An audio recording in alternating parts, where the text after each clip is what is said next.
Merci Wendy. Merci beaucoup. Merci beaucoup. Et on va passer au sujet qui nous préoccupe et qui nous interpelle. Ebola. Vous savez que le virus a fait 4500 morts en 8 mois, 9000 personnes contaminées et que la multiplication des cas suspects dans de nombreux pays du monde, des États-Unis à l'Espagne jusqu'en France, pourrait nous plonger dans une certaine psychose. Mais on a entendu Marisol Touraine nous rassurer. Il n'y a pas de risque zéro. Il y a un vrai principe de précaution, mais tout est sous contrôle. Voilà ce qu'elle nous disait. Karim Mameri, bonjour. Bonjour. Vous êtes secrétaire général de l'Ordre national des infirmiers. Vous êtes venu d'Elbeuf, où vous êtes infirmier cadre de santé en pédiatrie. On a entendu ce numéro vert, on a entendu toutes les actions du gouvernement. Est-ce que vous vous sentez suffisamment formé et informé pour rassurer les patients qui, j'imagine, ont des questions à vous poser sur Ebola aujourd'hui? La réponse est clairement oui. Aujourd'hui, les infirmiers et les infirmières sont des professionnels de santé qui sont confrontés à des situations de maladies infectieuses avec des contagions possibles. Donc la prise de risque est réelle, bien évidemment. Madame la ministre tout à l'heure l'a rappelé. Mais permettez-moi aussi de dire qu'aujourd'hui, les professionnels de santé sont effectivement en première ligne. Ça, c'est un point important, mais aujourd'hui, oui, la formation, de toute façon, elle est initiale, mais la formation, elle est continue. Voilà. Nous avons Séverine qui nous appelle à l'instant 3921. Pardonnez-moi, je cherchais son prénom. Bonjour Séverine. Bonjour. Vous êtes infirmière. Oui, tout à fait. Alors dans bien, le centre de la France. Voilà, c'est un collègue qui vous parle, Karim Mameri. Si je vous pose la question, vous, est-ce que vous vous sentez informé, encadré pour répondre aux questions? Qu'est-ce que vous me dites? Alors absolument pas. Si on me pose une question, je ne sais absolument pas quoi répondre aux gens. Les seules infos que j'ai, c'est celles qu'on entend dans les médias. Et donc je tiens quand même à signaler que à l'heure d'aujourd'hui, le centre hospitalier dans lequel je travaille, nous n'avons eu, alors peut-être que les infirmières des urgences ont eu des formations, mais bon, dans les services, on peut aussi être appelé à avoir des patients suspects. En tout cas, l'information ne circule pas comme vous l'aurez souhaité. On n'a eu aucune formation. Je veux dire, vraiment aucune. Mon mari est en sapeur-pompier. Là, ils sont en train de se réveiller. Il m'en a parlé. Là, il est au travail. Il m'a appelé à midi en me disant qu'il allait avoir normalement une formation, mais je veux dire, on est quand même bien avancé dans le temps par rapport à tout ce qui s'est passé depuis cet été. Et, alors on vous entend, Séverine, merci beaucoup. Karim Mameri, comment vous pouvez rassurer Séverine? Est-ce que ça va venir? La formation sera dispensée ou pas? Alors tout d'abord, bonjour Séverine, chers collègues. Un point important là, et Séverine l'a dit à l'instant, c'est que les infirmiers qui exercent au niveau des urgences, qui sont en première ligne, qui reçoivent les patients de l'extérieur, très souvent au sein des services hospitaliers, les hospitalisations sont programmées, enfin, pour qu'un patient arrive à l'hôpital, quel est son chemin, c'est qu'il se rend aux urgences. Et aux urgences, aujourd'hui, dans toutes les urgences de la France, les infirmiers, pas simplement les infirmiers, tous les personnels soignants sont formés régulièrement.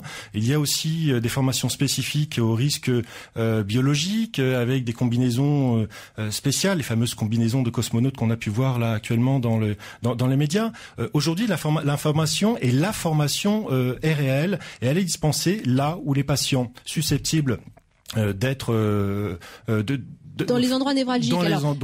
C'est-à-dire les urgences, 12 établissements qui sont habilités pour la prise en charge des patients. Il y en a 12 en France. Vous trouvez la liste sur le ministère de la Santé, à Lille, à Rennes, à Rouen, à Paris, à Marseille, à Lyon, à Bordeaux, à Strasbourg, à Nancy, à La Réunion. Mais Séverine, si une patiente atteinte d'une grosse fièvre vient vous voir et dit voilà, je travaille avec un homme qui par ailleurs est guinéen à côté, j'ai de la fièvre, comment vous pouvez lui dire que c'est impossible qu'elle soit contaminée? Comment pouvez-vous la rassurer aujourd'hui?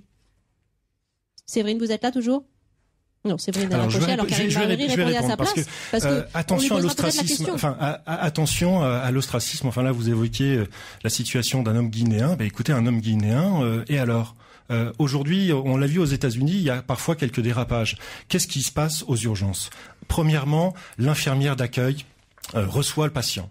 Elle demande le motif de consultation. Elle demande s'il a voyagé. S'il répond oui, à ce moment-là, on pose la question dans quel pays. S'il s'agit d'un des pays concernés, on prend la température. S'il y a de la fièvre, c'est considéré comme un cas suspect. Mais dans tous les autres cas, aujourd'hui, c'est-à-dire que la personne répond non, je n'ai pas voyagé, je suis guinéen, mais je n'ai pas voyagé récemment, je n'ai pas de proches qui ont voyagé et qui sont malades. Il n'y a pas de danger. Et là, vous dites, c'est même pas la peine de vous inquiéter une seconde. Non, mais aujourd'hui, au quotidien, effectivement, quand On écoute les médias tous les jours. Hier soir aussi encore, il y a eu une alerte, notamment en France. Rappelons à Bégin. Alors, rappelons une chose, c'est la ministre l'a dit tout à l'heure, il n'y a pas de personne qui a contracté le virus Ebola aujourd'hui en France. Et le deuxième point, je voulais vous parliez de Bégin là à l'instant. Je voudrais aussi rendre hommage au personnel de santé de Bégin qui effectivement a cette mission. Pourquoi cette peur autour d'Ebola? Il n'y a pas tant de morts que ça. Enfin, 4000, c'est énorme. Zéro, aujourd'hui, aucune personne contaminée en France. Un point essentiel à rappeler, c'est qu'il y a bientôt d'autres maladies, notamment en Afrique, qui font des centaines de milliers de victimes. Bien sûr, mais c'est pour ça aussi qu'on vous reçoit, pour qu'on vous relativiser. C'est important simplement de pouvoir rassurer les gens. Vous parlez aussi au nom des 500 000 infirmiers et infirmières de France qui n'ont pas reçu autant d'informations que ça. Si vous dites que les informations sont dans les endroits les plus sensibles et que ça suffit, très bien. Pas seulement. Pardonnez-moi, je complète votre propos. Complétez votre pensée.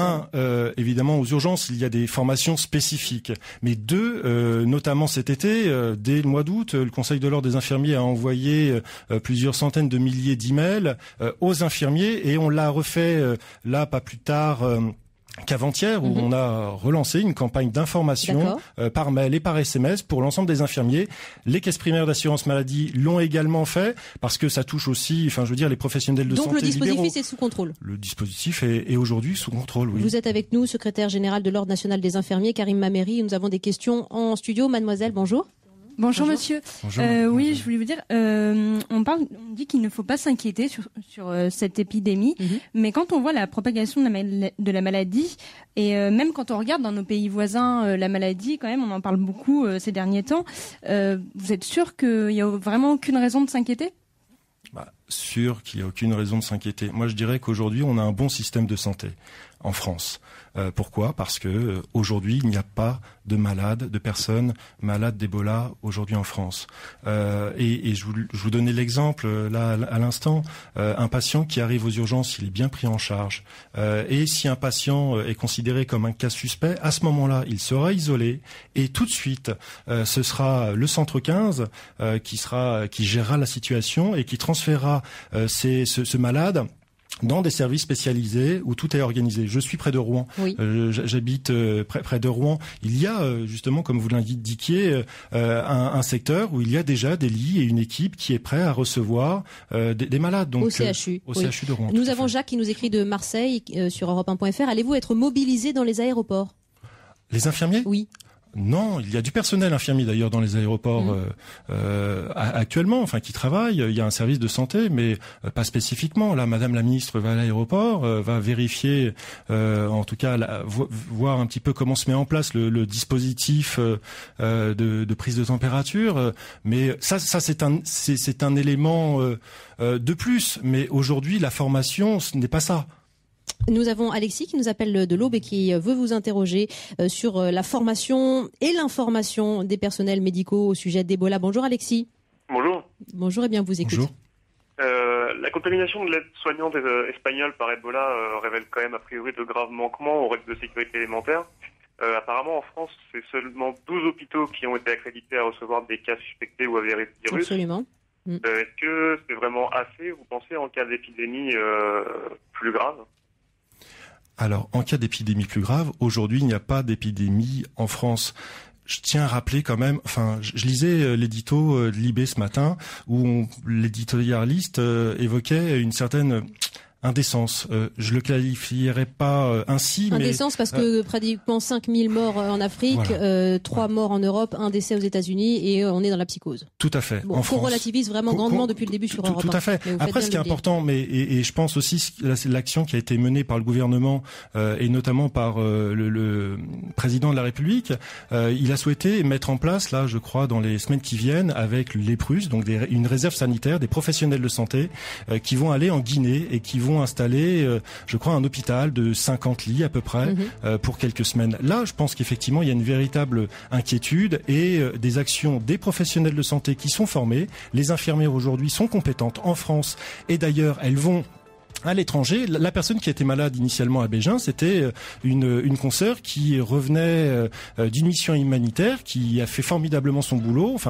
Ça, c'est encore des points à retenir. Aujourd'hui, il n'y a pas d'épidémie en France. Oui, et gageons que le rendez-vous que vous allez avoir avec la ministre de la Santé la semaine prochaine rassurera encore un peu l'opinion. On aura l'occasion d'en reparler. Merci beaucoup de votre présence. Merci d'être venu. Delboeuf, Karim Mameri, secrétaire général de l'Ordre national des infirmiers. Très rassurant sur la formation et l'information délivrée aux professionnels de santé. On se retrouve dans un instant. On va parler des prix dans la grande distribution. La baisse est constatée, mais jusqu'où va-t-on aller? À tout de suite. Vous écoutez Europe 1, il est 13h. Merci.